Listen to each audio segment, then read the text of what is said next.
Borneo in Southeast Asia. It's the third largest island in the world. Nearly 300,000 square miles in area, about the same size as Texas. Scarred by rugged mountains and dense rainforest, it boasts an incredibly rich and deadly biodiversity. Almost half the world's animal and plant species can be found in these jungles, and they're literally thousands you're not going to come across anywhere else on the planet.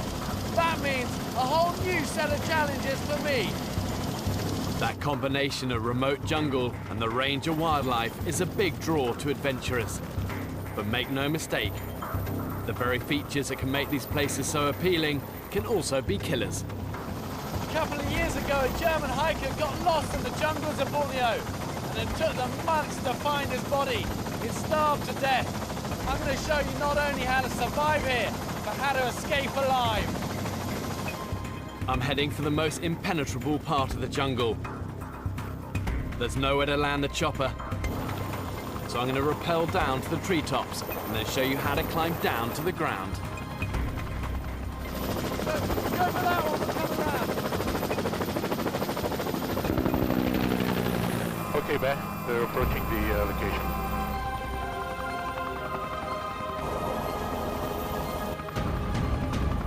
When there's no suitable landing zone for a helicopter, troops will rappel down. But it's not for the faint-hearted. It requires pinpoint accuracy from the pilot. Usually, I'd let the rope run out below to stop me swinging. But it's too dangerous a maneuver here. If the rope gets snagged, then it could bring down the helicopter.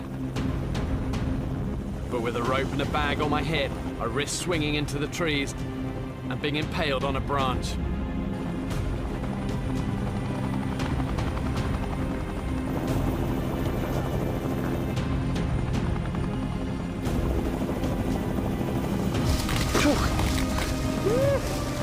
I've made it down to the canopy, but I'm still 100 feet above the ground.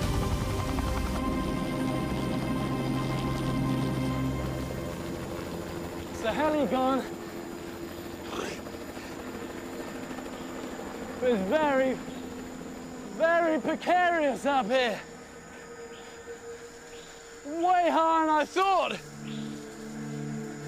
You see what they used to give pilots for flying over the jungle. They used to issue them extra rigging lines. Just in case they had to bail out and got stuck in the jungle canopy, they had a way to get down to the jungle floor. We're gonna have to use Mother Nature a little bit more. There are no branches lower down the tree that I've landed in, and the trunk is too thick to get a good grip around. But I could use that thick vine on the neighboring tree if I can just get to it. Some smaller vines linking the two trees could be my route across. The thing is, these vines look precarious, but actually, they're very, very strong. I'll make it down this cluster to the bigger trunk. Spreading my weight over several smaller vines should reduce the risk of a sudden break. These are holding. Just as well, a fall from this height could be fatal.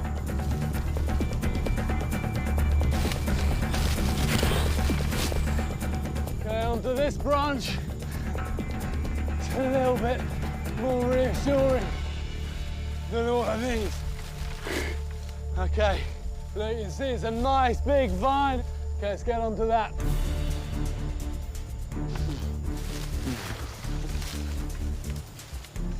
The vine is more of a fireman's pole than a rope, and I have to clear off the moss to get a grip.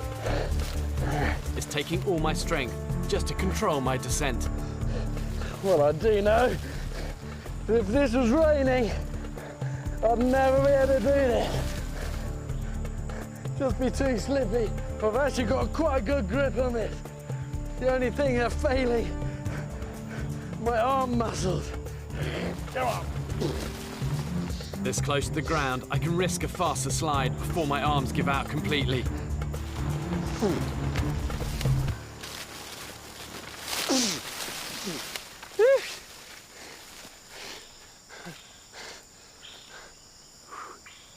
A long way down, that. Not an easy descent. Shows how strong those vines are, though. Okay, go on, we're heading downhill. Let's go. In Borneo, the best route out of the jungle is usually downhill. It's the quickest way to find a river or stream, and most settlements are in the valleys. Whoops. Look, that's why you gotta be mindful. Look at the spikes on this. Go downhill, grab hold of that, it's just gonna shred your hand. And also they have a nasty habit, these sort of things, just breaking off, getting embedded, and then getting infected. You kind of want to try and develop the sixth sense of before you grab something, just taking a look to make sure it's okay like that, and not like that. Plants aren't the only jungle residents to be wary of. This place is full of creatures, all out to get your blood. Look, here's a leech down there. See him? There are just millions and millions of these leeches in the jungle. But look the way he reaches up, he can smell me. And once he gets on, he'll then inject an anticoagulant, stop my blood clotting, and then the wound will just bleed and bleed. I'm leaving this guy to it. Borneo is infested with leeches, and I'm in no hurry to let them feast on my precious blood.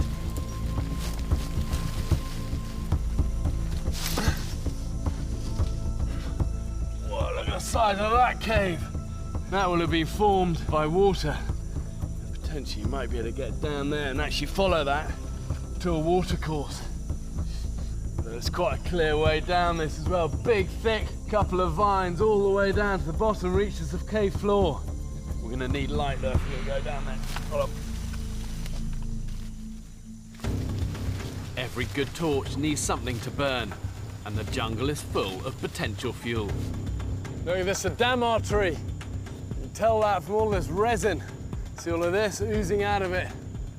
And this is what soldiers will call jungle hexi, because it's like those little military hexi blocks you get that you can light and they'll burn for ages. But that's going to be brilliant for a torch. The resin is a good start. Together with this piece of bamboo, I've got the makings of the ideal torch. Just want to thin this bamboo down a little bit. And this is really to contain all of the sap in here. But it's going to need to burn a bit of the bamboo as well, otherwise it's going to snuff it out. And once you've got it thinned down, you can then just fill it up with all of this jungle hexi. Stuff it down there. Okay, that then is going to keep burning for a long time in that cave. You need also just some tinder to get the flame going initially, and I can use a bit of dead bamboo. Just scrape off the outer layer and use your knife to make some shavings. You collect all that up, and it'll take a spark nicely. Okay, we're good to go.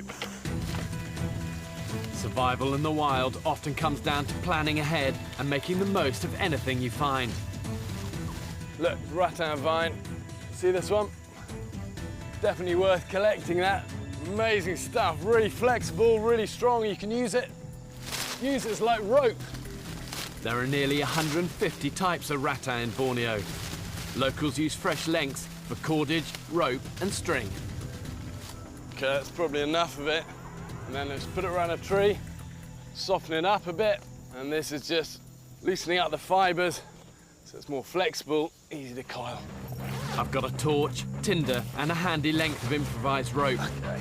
But I'm gonna need my wits about me if I'm gonna deal with all that Borneo can throw at me. I can't grip with my feet.